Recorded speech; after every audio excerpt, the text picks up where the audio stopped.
Hello guys, welcome to my new vlog. અને આ છે નેરકાંઠાનો નજારો. નાળિયેરી પણ છે અહીંયા.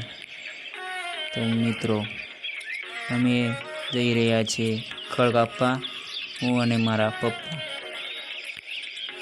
તો મિત્રો, અમે ખડ કાપી લીધું છે અને ઘરે આવીને જોયું તો આકાશમાં ઇન્દ્રધનુષ રચાયું છે. કલરમાં મસ્ત દેખાઈ રહ્યું છે.